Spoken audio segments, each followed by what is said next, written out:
അപ്പോൾ സത്യം പറഞ്ഞു കഴിഞ്ഞാൽ ഈ സോളാർ പാനൽ വെച്ചിട്ടുള്ള സിസ്റ്റം ആർക്കാണ് ഉപകാരപ്പെടുക? അപ്പോൾ അതാ നമ്മുടെ മോട്ടറിൽ കയറൊക്കെ കെട്ടി നമുക്കിനി മോട്ടർ താഴേക്ക് ഇറക്കാം. ലൂസ് ചെയ്തിട്ടേ. ഓക്കെ, ഇതിന് ശരിക്കും വേണ്ടത് 450 വാട്ട്സിൻ്റെ പാനലാണെന്ന് ഞാൻ പറഞ്ഞു. 450 അതിൻ്റെ മേലെ ഉണ്ടെന്നുണ്ടെങ്കിൽ ലോ ലൈറ്റിൽ നല്ല പെർഫോമൻസ് കിട്ടും. ഇപ്പോൾ നമ്മൾ നിലവിൽ ചെയ്തേക്കുന്ന 2 പാനലുകൾ സീരീസ് ചെയ്തു. ഇപ്പോൾ അതിൻ്റെ വോൾട്ടേജ് ശ്രദ്ധിച്ചറിയാം. ഇത് 61 വോൾട്ട് അതിൽ കാണിക്കുന്നുണ്ട്. ഇങ്ങനെയാണ് വർക്ക് ചെയ്യുന്നത്, അതിന് ബാറ്ററി വേണോ, ഇൻവെർട്ടർ സിസ്റ്റം വേണോ എന്നുള്ള കുറേ സംശയങ്ങൾ പലരും ചോദിക്കുന്നുണ്ട്. നിങ്ങളൊരു സോളാർ പമ്പ് വയ്ക്കാൻ ആഗ്രഹിക്കുന്നുണ്ടെങ്കിൽ അതിനെക്കുറിച്ചുള്ള കംപ്ലീറ്റ് ഡീറ്റെയിൽ ഈ വീഡിയോയിലുണ്ടാവും. അങ്ങനെ നമ്മുടെ രണ്ടാമത്തെ ദിവസത്തിലേക്ക് നമ്മൾ കിടക്കുകയാണ്. കഴിവതും ഇതേപോലെയുള്ള വലിയ പൈപ്പുകളിട്ട് നനയ്ക്കാൻ നോക്കുക. അപ്പോൾ നമുക്ക് കൂടുതൽ ഡിസ്ചാർജ് കിട്ടും.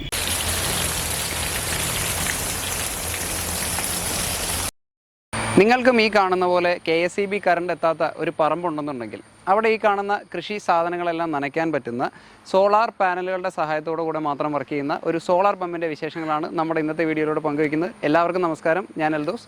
തുണ്ടത്തിൽ ട്രേഡേഴ്സിൻ്റെ മറ്റൊരു വീഡിയോയിലേക്ക് എല്ലാവർക്കും സ്വാഗതം. നമുക്ക് അവിടെ ഒരു ചെറിയ 3-4 മീറ്റർ ആഴം വരുന്നൊരു ചെറിയ കിണർ നമ്മുടെ ആ സൈഡിലായിട്ടുണ്ട്. ആ കിണറിലിട്ടിട്ട് നമ്മുടെ സോളാർ പാനൽ വെച്ചിട്ട് നമ്മളിന്നൊരു മോട്ടർ പമ്പ് ചെയ്തിട്ട് ഈ കൃഷി കാര്യങ്ങളൊക്കെ നനയ്ക്കാൻ പറ്റുമെന്നാണ് നമ്മൾ ചെക്ക് ചെയ്യുന്നത്. അപ്പോൾ നമ്മളൊരു കഴിഞ്ഞ ദിവസം ഒരു സോളാർ പമ്പിൻ്റെ വീഡിയോ ഇട്ട് കഴിഞ്ഞപ്പോൾ അതെങ്ങനെയാണ് വർക്ക് ചെയ്യുന്നത്, അതിന് ബാറ്ററി വേണോ, ഇൻവെർട്ടർ സിസ്റ്റം വേണോ എന്നുള്ള കുറേ സംശയങ്ങൾ പലരും ചോദിക്കുന്നുണ്ട്. അപ്പോൾ അതിനെക്കുറിച്ചുള്ള കംപ്ലീറ്റ് ഡീറ്റെയിൽ, നിങ്ങളൊരു സോളാർ പമ്പ് വയ്ക്കാൻ ആഗ്രഹിക്കുന്നുണ്ടെങ്കിൽ അതിനെക്കുറിച്ചുള്ള കംപ്ലീറ്റ് ഡീറ്റെയിൽ ഈ വീഡിയോയിലുണ്ടാവും. അപ്പോൾ അതിന് എന്ത് ചിലവ് വരും, എത്ര സോളാർ പാനൽ വേണം തുടങ്ങിയ എല്ലാ കാര്യങ്ങളും നമ്മൾ ഈ വീഡിയോയിലോട്ട് ഡിസ്കസ് ചെയ്യും. ഇതിപ്പോൾ ഒരു വേനലിൻ്റെ തുടക്കമായതുകൊണ്ട് തന്നെ എല്ലാം നല്ല നനഞ്ഞ് തന്നെയാണ് കിടക്കുന്നത്. നമ്മുടെ കിണറിലാണെങ്കിൽ അത്യാവശ്യം മേളിൽ തന്നെ വെള്ളമുണ്ട് താനും. ഒരു 1.5 മീറ്റർ ആഴത്തിൽ വെള്ളമുണ്ട്. ഇത് ഏകദേശം 5-6 മീറ്റർ ആഴമുള്ളൊരു കിണറാണ്. വേനലായി കഴിഞ്ഞ് കഴിഞ്ഞാൽ നിങ്ങൾ കാണുന്ന പോലെ പുല്ലൊക്കെ പാടും. നമുക്ക് ഈ തെങ്ങിനും അതേപോലെ ഇഞ്ചി സാധനങ്ങൾക്കൊക്കെ നല്ല രീതിയിൽ നന വേണ്ടി വരും. അപ്പോൾ നമ്മുടെ മോട്ടർ 38 വോൾട്ട് 300 വാട്ട്സിൻ്റെ മോട്ടറാണെന്ന് ഞാൻ പറഞ്ഞു. ഇതിന് വേണ്ടത് ശരിക്കും സിംഗിൾ പാനൽ മതി. ഇതിന് അത് 450 വാട്ട്സോ 450 മേളിലോ ഉള്ള സിംഗിൾ പാനലാണ് ആവശ്യം. ഇപ്പോൾ നിലവിൽ മാർക്കറ്റിൽ വരുന്ന പാനലുകളെല്ലാം ഏകദേശം 545 വാട്ട്സ് 580 വാട്ട്സ് അതേപോലെയാണ് വരുന്നത്. ഇനി സോളാർ പാനൽ, ഒരു സോളാർ പാനലിന് തന്നെ ഏകദേശം 13,000-14,000 രൂപയുടെ അടുത്ത് റേറ്റ് വരും. ഇത് വളരെ ചീപ്പായിട്ട് നമുക്ക് ചെയ്യാൻ പറ്റുന്നൊരു ഓപ്ഷനല്ല. അപ്പോൾ പാനലിന് 14,000 വരും. നമ്മുടെ മോട്ടറിന് ഏകദേശം 15,500 രൂപ മോട്ടറിനും കൺട്രോളറിനും വരും. അപ്പോൾ ഇതിന് മറ്റ് ചിലവുകൾ എന്ന് പറഞ്ഞാൽ ഇത് പ്രോപ്പറായിട്ട് നമുക്കിതിപ്പോൾ വെറുതെ ടെമ്പററി ആവശ്യമായതുകൊണ്ട് നമ്മൾ പറമ്പിലിട്ടു, നമ്മുടെ ആവശ്യം കഴിഞ്ഞ് എടുത്ത് മാറ്റാൻ പോവുകയാണ്. എന്നാൽ ഇത് നിങ്ങൾ പ്രോപ്പറായിട്ട് ഫിക്സ് ചെയ്യാൻ നേരത്ത് ഇതിനൊരു സ്റ്റാൻഡ് വേണം. അതായത് സോളാറിൻ്റെ ഒരു ഫ്രെയിം വേണം. ആ ഫ്രെയിമിൻ്റെ അടിയിൽ നിങ്ങളൊരു മഴ നനയാത്ത രീതിയിലുള്ള ഒരു സിൻഡെക്സിൻ്റെ ബോക്സ് വെച്ചിട്ട് വേണം അതിൻ്റെ കൺട്രോൾ പാനൽ വെക്കാനായിട്ട്. അതിൻ്റെ കൂടെയുള്ള കൺട്രോൾ പാനൽ ഞങ്ങൾക്ക് കാണിച്ചു തരാം. പിന്നെ ഇത് മുതൽ നമ്മുടെ കിണർ വരെയുള്ള കൺട്രോൾ പാനൽ മുതൽ മോട്ടർ വരെയുള്ള കേബിൾ അങ്ങനെയെല്ലാം ഇതിൻ്റെ അഡീഷണൽ കോസ്റ്റാണ്. അപ്പോൾ എങ്ങനെ പോയാലും ഒരു സിംഗിൾ പാനൽ വെച്ചിട്ടുള്ള സിസ്റ്റത്തിന് ഏകദേശം ഒരു 45,000 മുതൽ 50,000 രൂപ വരെ കോസ്റ്റ് വരാം. പിന്നെ ഇതിനിപ്പോൾ വേറെ മോഡലുകൾ അവൈലബിൾ ആണ്. ഇതിപ്പോൾ നമ്മുടെ അടുത്ത് തന്നെ 14 മീറ്ററാണ്. ഇതിൻ്റെ തന്നെ 22 മീറ്റർ ഹെഡിൻ്റെ മോട്ടർ വരുന്നുണ്ട്, 30 മീറ്റർ ഹെഡിൻ്റെ വരുന്നുണ്ട്, ഇനി കുഴൽ കിണറിൽ ഉപയോഗിക്കുന്നുണ്ട്. എല്ലാം സോളാർ പാനലുകളുടെ എണ്ണം കൂടി വരും. ഇതിന് ശരിക്കും വേണ്ടത് 450 വാട്ട്സിൻ്റെ പാനലാണെന്ന് ഞാൻ പറഞ്ഞു. 450 അതിൻ്റെ മേലെ ഉണ്ടെന്നുണ്ടെങ്കിൽ ലോ ലൈറ്റിൽ നല്ല പെർഫോമൻസ് കിട്ടും. നമ്മൾ ഇന്ന് എടുത്തിരിക്കുന്നത് 390 വാട്ട്സിൻ്റെ 2 പഴയ പാനലുകളാണ് നമ്മുടെ അടുത്തുള്ളത്.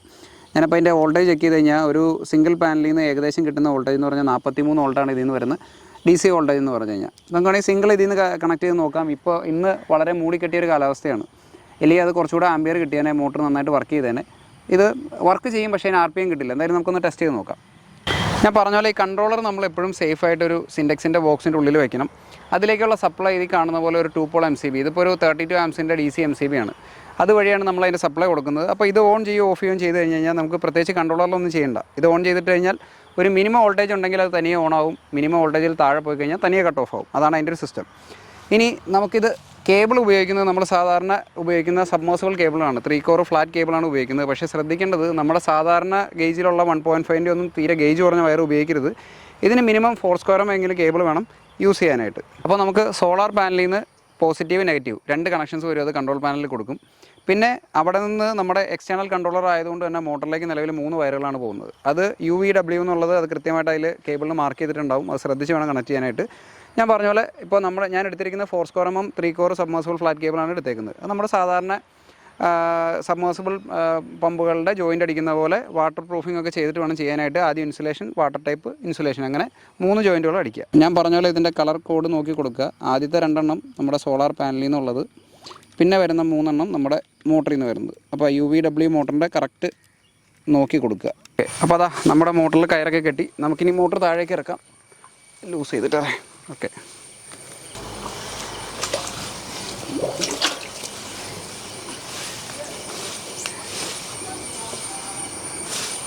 ഓക്കെ, നിങ്ങൾ ഇതേപോലെ ഒരു സൈഡിൽ കെട്ടി ഉറപ്പിക്കാൻ നേരത്ത് ഈ മോട്ടർ ഒരു സൈഡിൽ ഇടിച്ച് കിടന്നിട്ട് സൈഡിൽ നിന്നുള്ള ചെളിയെല്ലാം വലിച്ചു കയറ്റാൻ സാധ്യതയുണ്ട്. അപ്പോൾ നിങ്ങൾ മറ്റൊരു കയറ് വെച്ചിട്ട്, ഇതിപ്പോൾ എനിക്ക് ടെമ്പററി ആയിട്ടൊരു വള്ളിയേ ഉള്ളൂ, അത് വെച്ചിട്ട് നേരെ ഓപ്പോസിറ്റ് സൈഡിലേക്ക് ഒന്ന് വലിച്ചു കെട്ടുക.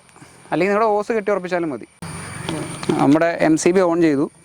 ഇതാ ഇപ്പോൾ നമ്മൾ മോട്ടർ ഓൺ ചെയ്യണം. ഞാൻ പറഞ്ഞ പോലെ സിംഗിൾ പാനലിൽ നിന്നാണ് കൊടുത്തേക്കുന്നത്. സിംഗിൾ പാനൽ കൊടുക്കുമ്പോൾ ഇപ്പോൾ വോൾട്ടേജ് 40 വോൾട്ട് ഉണ്ട്. എന്നാൽ ഞാൻ പറഞ്ഞ പോലെ ലോ ലൈറ്റ് ആയതുകൊണ്ട് ഇത് പതിയെ ഡ്രൈവ് ചെയ്യാണ്. നിങ്ങൾ RPM ശ്രദ്ധിച്ച് കഴിഞ്ഞാൽ ഇതൊരു സോഫ്റ്റ് സ്റ്റാർട്ടാണ്. 1500 RPM, 1550, അങ്ങനെ 1556, 1560 അങ്ങനെ കയറി വരുന്നുണ്ട്. അപ്പോൾ ഇത് ലോഡ് ചെയ്യുന്നതിനനുസരിച്ച് നമ്മുടെ വോൾട്ടേജ് പെട്ടെന്ന് ഡ്രോപ്പ് ആവും. ഇപ്പോൾ 27.8 വോൾട്ടേജാണ് നിലവിൽ കിട്ടുന്നുള്ളൂ. മോട്ടറിൽ ജസ്റ്റ് വെള്ളം വരുന്നുണ്ട്. ഒന്ന് കാണിച്ചു കൊടുത്തേ ഫ്രണ്ട്സ്, അതൊന്ന് അടച്ചു പിടിക്കാതിരുന്നേ. ഇത്രയും ഡിസ്ചാർജാണ് നമുക്കിപ്പോൾ കിട്ടുന്നുള്ളൂ. സിംഗിൾ പാനലിൽ നിന്നാണ് നമ്മൾ കൊടുത്തിരിക്കുന്നത്. അപ്പോൾ ഇത് ഞാൻ പറഞ്ഞ പോലെ ഒരു 450 മേളിൽ ഒരു 540 വാട്ട്സിൻ്റെയൊക്കെ പാനലാണെന്നുണ്ടെങ്കിൽ നമുക്ക് കുറച്ചുകൂടെ ബെറ്റർ ആയിട്ടുള്ള ഡിസ്ചാർജ് സിംഗിൾ പാനലിൽ നിന്ന് കിട്ടും. നമ്മുടെ ചെറിയ പാനലായതുകൊണ്ടും ഇത് ലോ ലൈറ്റ് കണ്ടീഷൻ ആയതുകൊണ്ടും കിട്ടില്ല. ഇനി ഇത് ഇപ്പോൾ അത്യാവശ്യം വെയിലുള്ളൊരു സമയത്താണെന്നുണ്ടെങ്കിൽ നിങ്ങൾ ഈ കാണുന്നതിനേക്കാൾ നല്ല പെർഫോമൻസ് 100% കിട്ടും. അപ്പോൾ നമുക്കിനി ഇതൊന്ന് സീരീസ് ചെയ്ത് നോക്കാം. അതായത് 2 പാനലും സീരീസ് ചെയ്തിട്ട് നമുക്കൊന്ന് കണക്ഷൻ കൊടുത്ത് നോക്കാം. അപ്പോൾ വോൾട്ടേജ് കുറച്ചുകൂടെ ബെറ്റർ ആവും. അപ്പോൾ നമുക്ക് അതിൻ്റെ ഒരു പെർഫോമൻസും ചെക്ക് ചെയ്യാം. ഇപ്പോൾ നമ്മൾ നിലവിൽ ചെയ്തേക്കുന്ന 2 പാനലുകൾ സീരീസ് ചെയ്തു. ഇപ്പോൾ അതിൻ്റെ വോൾട്ടേജ് ശ്രദ്ധിച്ചറിയാം. ഇത് 61 വോൾട്ട് അതിൽ കാണിക്കുന്നുണ്ട്. ഇതിൻ്റെ RPM 2160, 66 ആ റേഞ്ചിലേക്ക് വന്നിട്ടുണ്ട്. ഇനി നമുക്കൊരു കുറച്ച് നേരം വെയിറ്റ് ചെയ്ത് ഇതൊരു ലോ ലൈറ്റ് മാറി കുറച്ചുകൂടെ ബെറ്റർ ആയിട്ടുള്ളൊരു അറ്റ്മോസ്ഫിയറിലേക്ക് വന്നു കഴിഞ്ഞാലുള്ള പെർഫോമൻസ് നമുക്ക് നോക്കണം. നിലവിൽ ഇതായി കാണുന്നതാണ് അതിൻ്റെ പെർഫോമൻസ്. പൈപ്പ് ഒന്ന് തുറന്നിട്ട് അതിപ്പോൾ അത്യാവശ്യം നല്ല രീതിയിലുള്ള ഡിസ്ചാർജ് നമുക്ക് 1.25 ഇഞ്ച് പൈപ്പ് സൈസിൽ കിട്ടുന്നുണ്ട്. അപ്പോൾ ഇത് തെറ്റില്ലാത്ത രീതിയിലുള്ള ഡിസ്ചാർജ് ഇപ്പോൾ നമുക്ക് കിട്ടുന്നുണ്ട്. പിന്നെ ഇതിൻ്റെ ഫുൾ RPM എന്ന് പറഞ്ഞാൽ ഏകദേശം 3000 RPM ആണ്. ഇപ്പോഴും ഈ മോട്ടർ ഏകദേശം 2000 RPMത്തിലേക്കാണ് ഡ്രൈവ് ചെയ്തിട്ടുള്ളൂ. 2000 RPMത്തിൽ അത്യാവശ്യം നല്ല പെർഫോമൻസ് അതിന് കിട്ടുന്നുണ്ട്. 1.25 ഇഞ്ചിൻ്റെ പൈപ്പ് സൈസാണ് കൊടുത്തിരിക്കുന്നത്. ഇനി നമുക്ക് ഈ ലൈറ്റ് ഒന്ന് ബെറ്റർ ആയി കഴിഞ്ഞ് കഴിഞ്ഞാൽ, ഒന്ന് തെളിഞ്ഞ് വന്നു കഴിഞ്ഞാൽ എത്രത്തോളം ബെറ്റർ ആവും അല്ലെങ്കിൽ എത്രത്തോളം ബെറ്റർ ഡിസ്ചാർജ് കിട്ടും എന്നുള്ളത് നമുക്ക് ചെക്ക് ചെയ്യാൻ പറ്റും. നിങ്ങളിപ്പോൾ ഈ കാണുന്ന പെർഫോമൻസിലൂടെ ഇതിൻ്റെ എങ്ങനെയാണ് ഏകദേശം വർക്കിംഗ് എന്ന് നിങ്ങൾക്ക് തീർച്ചയായിട്ടും മനസ്സിലാവും. കാരണം ഇത് ഡയറക്റ്റ് സോളാർ പാനലിൽ നിന്ന് കൺട്രോളർ വഴി നേരെ മോട്ടറിലേക്ക് പോകണം. ഇതിന് ബാറ്ററിയോ മറ്റോ സ്റ്റോറേജ് സംവിധാനങ്ങളൊന്നുമില്ല. അപ്പോൾ നമ്മൾ ഇതിലുള്ള ലൈറ്റ് മാറുന്നതിനനുസരിച്ച്, നമ്മുടെ സോളാർ പാനലിൽ കിട്ടുന്ന ലൈറ്റ് മാറുന്നതിനനുസരിച്ച് അതിൻ്റെ പെർഫോമൻസ് മാറി വരും. അത് നിങ്ങൾക്ക് വീഡിയോയിലൂടെ കുറച്ചുകൂടെ ക്ലിയർ ആവും. അത് കുറച്ചുകൂടെ ഒരു ബെറ്റർ കണ്ടീഷനിലേക്ക് ആയി കഴിയുമ്പോൾ, ഇപ്പോൾ ഞാൻ പറഞ്ഞ പോലെ ഇത് മൊത്തം കവർ ചെയ്ത് നിൽക്കുകയാണ്. അതൊന്ന് കുറച്ചുകൂടെ ബെറ്റർ ആയി കഴിയുമ്പോൾ ഈ വോൾട്ടേജ് ഡ്രോപ്പ് അല്പം കുറയും. അതേപോലെ തന്നെ നല്ല ആംബിയർ എടുത്തു കഴിഞ്ഞാൽ വോൾട്ടേജ് അധികം ഡ്രോപ്പ് ആവാതിരിക്കും. അങ്ങനെ ഒരു കണ്ടീഷനിൽ നല്ല പെർഫോമൻസ് കിട്ടും. ഇപ്പോഴും പെർഫോമൻസ് തീരെ മോശമാണെന്നും പറയാനില്ല. അത്യാവശ്യം നല്ല രീതിയിലുള്ള പെർഫോമൻസ് കിട്ടുന്നുണ്ട്. 1.25 ഇഞ്ചിൻ്റെ പൈപ്പ് എന്ന് പറഞ്ഞു കഴിഞ്ഞാൽ 1.25 ഇഞ്ചിൻ്റെ പൈപ്പിൽ വെള്ളം നിറഞ്ഞു വരുന്നതെന്ന് പറഞ്ഞാൽ അത്യാവശ്യം ഒരു നല്ല പെർഫോമൻസ് തന്നെയാണത്. അപ്പോൾ ഇനി ഞാൻ പറഞ്ഞ പോലെ ക്ലൈമറ്റ് ഒന്നുകൂടെ കൂടി ബെറ്റർ ആയി കഴിഞ്ഞ് കഴിഞ്ഞാൽ നമുക്ക് എങ്ങനെയായിരിക്കും അതിൻ്റെ അവസ്ഥ എന്നുള്ളത് ചെക്ക് ചെയ്ത് നോക്കണം.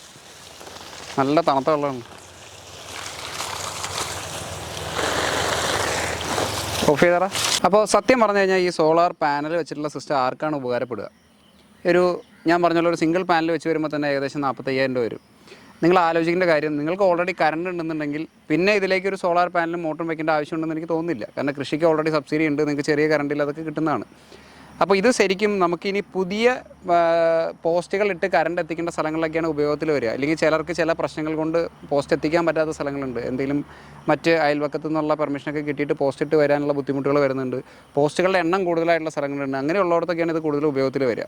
ഇത് പിന്നെ വൺസ് ഒരു ഇൻവെസ്റ്റ്മെൻറ്റാണ്. നിങ്ങൾക്ക് ഇതിപ്പോൾ ബാക്കിയുള്ള രാത്രി വർക്ക് ചെയ്യാൻ പറ്റുമോ? രാത്രി വർക്ക് ചെയ്യാൻ പറ്റില്ല. കാരണം ഇത് വെയിലുള്ള സമയത്തേ ഓടും. അപ്പോൾ ഇത് പ്രാക്ടിക്കലി നിങ്ങൾക്കൊരു കൃഷി ആവശ്യത്തിനുള്ള കാര്യങ്ങൾക്ക് വെയിലുള്ള സമയത്ത് മാത്രം നനയ ആവശ്യമുള്ള സ്ഥലങ്ങളിലേക്കാണ് ഇത് പ്രാക്ടിക്കലായിട്ട് വരിക. സോളാർ പമ്പുകൾ ഇതേപോലെ കറണ്ട് ഇല്ല എന്നുണ്ടെങ്കിൽ നിങ്ങൾക്ക് ഈ സോളാർ പമ്പുകൾ ഏകദേശം 350 മീറ്റർ വരെ തള്ളുന്ന സോളാർ പമ്പുകൾ നമുക്ക് ഇതിൽ അവൈലബിൾ ആണ്. അപ്പോൾ അതും നിലവിൽ ഉള്ള മോട്ടറുകൾ മാറ്റി നിങ്ങൾ ഇതിൽ സോളാറിലേക്ക് മാറണോ എന്ന് ചോദിക്കുന്നുണ്ട്. അതങ്ങനെ മാറേണ്ട ആവശ്യമുണ്ടോ എന്നുള്ളത് 2-3 കണ്ടീഷൻസ്. ഒന്ന്, നിങ്ങളുടെ സൈഡിൽ വോൾട്ടേജ് വളരെ കുറവാണെന്ന് വിചാരിക്കുക. ഒരു 130-140 വോൾട്ടൊക്കെ ഉള്ളൂ, നിങ്ങൾക്ക് നിലവിലുള്ള മോട്ടർ വർക്ക് ചെയ്യുന്നില്ല എന്ന് വിചാരിക്കുക. അങ്ങനെയുള്ള കണ്ടീഷനിൽ നിങ്ങൾക്ക് AC/DC മോഡലുകൾ കിട്ടും. അത് AC സപ്ലൈ കൊടുത്ത് വർക്ക് ചെയ്യിക്കാവുന്ന BLDC ബോർവെൽ പമ്പുകൾ കിട്ടുകയാണെന്നുണ്ടെങ്കിൽ നിങ്ങൾക്ക് ഈ പറഞ്ഞ പോലെ ചെറിയ വോൾട്ടേജിൽ അത് വർക്ക് ചെയ്യും. അല്ലാതെ നിലവിലുള്ളൊരു മോട്ടർ എടുത്ത് മാറ്റി നിങ്ങൾക്ക് സോളാർ പാനൽ വെച്ച് കഴിഞ്ഞാൽ വീട്ടിലേക്ക് അടിക്കാൻ പറ്റുമോ? അടിക്കാൻ പറ്റില്ല. കാരണം രാത്രി സമയത്ത് വെള്ളം തീർന്നു കഴിഞ്ഞാൽ ഇത് വർക്ക് ചെയ്യില്ല. അപ്പോൾ അങ്ങനെ കുറച്ച് പ്രശ്നങ്ങളുണ്ട്. എന്നാൽ AC/DC മോഡലാണ് ഏത് സമയത്തും വർക്ക് ചെയ്യിക്കുക, ലോ വോൾട്ടേജിന് വർക്ക് ചെയ്യിക്കുക. അപ്പോൾ സോളാർ പമ്പ് നിലവിൽ ബോർവെല്ലിൽ പ്രാക്ടിക്കലായിട്ടുള്ള ഈ ഒരു സൈഡിലാണ്. അല്ലെങ്കിൽ കറണ്ട് എത്താത്ത സൈഡിലാണെങ്കിൽ വേറെ വഴിയില്ല, നമുക്ക് സോളാർ പാനൽ തന്നെ വെച്ച് വർക്ക് ചെയ്യിക്കാം. സോളാറിൽ വർക്ക് ചെയ്യുന്ന പമ്പുകളുടെ ഏറ്റവും ചെറിയ ഓപ്ഷൻസ് എന്ന് പറയുന്നത്, അതായത് വില കുറഞ്ഞ ഓപ്ഷൻസ് എന്ന് പറഞ്ഞു കഴിഞ്ഞാൽ നമ്മളിപ്പോൾ കാണുന്നതെല്ലാം BLDC ആണ്, ബ്രഷ്ലെസ് മോട്ടറുകളാണ്. അതിന് കംപ്ലയിൻറ്റ് റേഷ്യോ വളരെ കുറവാണ്. ഇനി രണ്ട് സ്ഥലത്തും കാർബൺ ബ്രഷുള്ള ഒരു തരം മോഡലുകളുണ്ട്. എന്താണെന്ന് വെച്ച് കഴിഞ്ഞാൽ വർക്ക് ചെയ്യുന്നതോറും ഈ കാർബൺ ബ്രഷ് തേഞ്ഞ് തീർന്ന് ഒരു സമയമായി കഴിയുമ്പോൾ നിങ്ങൾ എന്തായാലും എടുത്തത് മെയിൻറ്റെയിൻ ചെയ്യണം.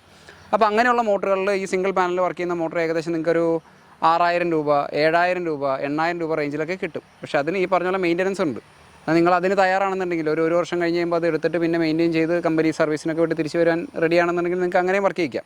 അപ്പോൾ ചിലർ പറയും എൻ്റെ അടുത്ത് ഓൾറെഡി ഒരു ചെറിയ പാനലുണ്ട്, ഇപ്പോൾ ഒരു 350 ഒക്കെ പാനൽ ഓൾറെഡി വെറുതെ ഇരിക്കുന്നുണ്ട്, അതിലേക്കൊരു മോട്ടർ കണക്ട് ചെയ്യാനാണ്, വലിയ ആവശ്യങ്ങളൊന്നും ഇല്ല, ജസ്റ്റ് കുറച്ച് വെള്ളം കിട്ടിയാൽ മതി എന്നുണ്ടെങ്കിൽ അതേപോലത്തെ മോട്ടറും വയ്ക്കാം. പക്ഷേ ശ്രദ്ധിക്കുക, അതിന് ലാസ്റ്റിംഗ് കുറവായിരിക്കും. രാവിലെ 9:30 വന്നാണ്, സമയം ഏകദേശം 2:30 മണി. ഇപ്പോഴാണ് ചെറുതായിട്ട് നമ്മളൊന്ന് സൂര്യനെ കണ്ടു തുടങ്ങിയത്. ഇനി നമുക്കതൊന്ന് ചെക്ക് ചെയ്ത് നോക്കണം. ഇപ്പോഴും കംപ്ലീറ്റ് ഷെയ്ഡിൽ തന്നെയാണ്, എന്നാലും ജസ്റ്റ് ഒന്ന് ഓൺ ചെയ്ത് നോക്കാം. നമ്മുടെ ഇപ്പോൾ RPM ആദ്യത്തേക്കാൾ ബെറ്ററായിട്ട് വരുന്നുണ്ടോ എന്ന് നോക്കണം.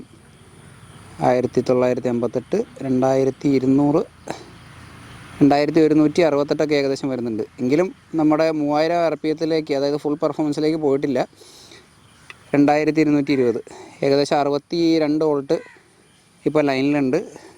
2.7 ആംപിയറാണ് ഇപ്പോൾ ആയിട്ടുള്ളൂ. 167 വാട്ട്സ് ആയിട്ടുള്ളൂ. അപ്പോൾ ഏകദേശം അത്യാവശ്യം നല്ലൊരു പെർഫോമൻസ് എന്ന് വേണമെങ്കിൽ പറയാവുന്ന രീതിയിൽ ഡിസ്ചാർജ് ആയിട്ടുണ്ട്. നേരെ അടിച്ചേ. ഓക്കെ, അത് കാണുന്ന പോലെ അത്യാവശ്യം നല്ലൊരു പെർഫോമൻസിലേക്ക് അത് പോയിട്ടുണ്ട്. 1.25 ഇഞ്ചിൻ്റെ പൈപ്പിൽ അത്യാവശ്യം നിറഞ്ഞ് നല്ല രീതിയിലുള്ള വെള്ളം വരുന്നുണ്ട്. ഇനിയും ഇത് ഡ്രൈവ് ആവാനുണ്ട്. നമുക്കിനി കുറച്ച് നേരം ഒന്ന് വെയിറ്റ് ചെയ്ത് നോക്കാം. അത്യാവശ്യം കുറച്ചുകൂടെ ഒരു ബ്രൈറ്റ് ആയി കഴിഞ്ഞ് കഴിഞ്ഞാൽ ഇനിയും നമുക്കതിൽ പെർഫോമൻസ് കിട്ടും. എപ്പോഴും കവർ ചെയ്താൽ നിൽക്കുന്നത് നമുക്ക് നോക്കാം, വെയിറ്റ് ചെയ്ത് നോക്കാം. അതുപോലെ ഈ മോട്ടർ ഇതിൻ്റെ ഇരട്ടി പെർഫോമൻസിൽ വർക്ക് ചെയ്യാൻ കപ്പാസിറ്റി ഉള്ളൊരു മോട്ടർ ആയതുകൊണ്ടാണ് നമ്മളത് വെയിറ്റ് ചെയ്യുന്നത്. ഇത് തീരെ മോശം എന്നൊന്നും പറയാനില്ല, അത്യാവശ്യം പെട്ടെന്ന് നനയും. കാരണം 1.25 ഇഞ്ചിൻ്റെ പൈപ്പ് ആയതുകൊണ്ട് വെള്ളം നന്നായിട്ടുണ്ട്. എന്നാൽ നമുക്കിത് പോരാ, നമുക്കെന്തായാലും ലൈറ്റ് വരുമ്പോൾ ഒന്ന് അതിൻ്റെ പെർഫോമൻസ് നോക്കാം. അങ്ങനെ നമ്മുടെ രണ്ടാമത്തെ ദിവസത്തിലേക്ക് നമ്മൾ കിടക്കുകയാണ്. നമ്മുടെ ആദ്യത്തെ ദിവസം നമ്മൾ വൈകിട്ട് വരെ വെയിറ്റ് ചെയ്തെങ്കിലും നമുക്ക് നല്ലൊരു വെയിൽ കിട്ടിയില്ല. ഇന്ന് നമുക്ക് കുറച്ച് പ്രതീക്ഷയുള്ള ദിവസമാണ്. നമുക്കൊന്ന് ചെക്ക് ചെയ്ത് നോക്കാം.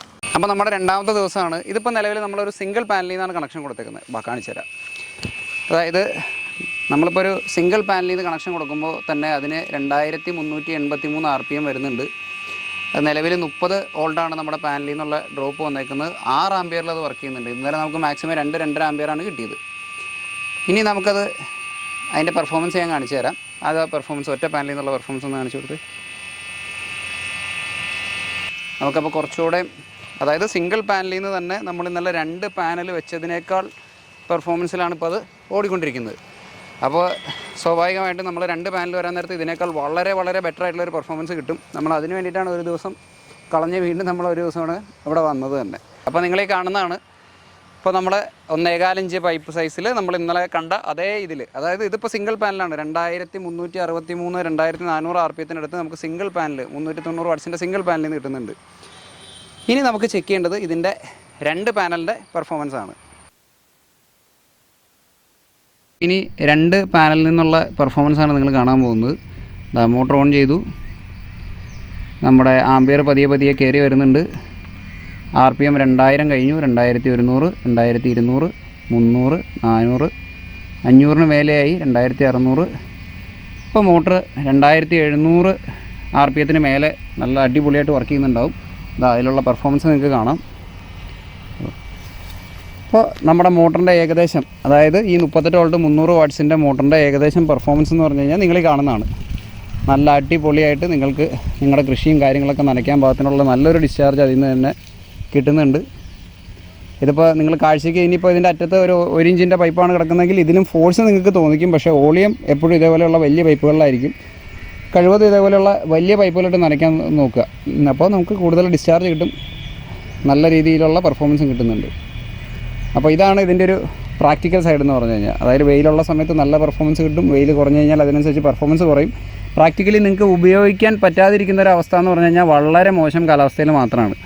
അല്ലാതെ നിങ്ങൾക്ക് കൃഷി കാര്യങ്ങളൊക്കെ സുഖമായിട്ട് നനയ്ക്കാം, സുഖമായിട്ട് ഉപയോഗിക്കാവുന്ന രീതിയിലാണ് ഈ പമ്പുകളും ഇതിൻ്റെ ഒരു സിസ്റ്റവും ഡിസൈൻ ചെയ്തിരിക്കുന്നത്.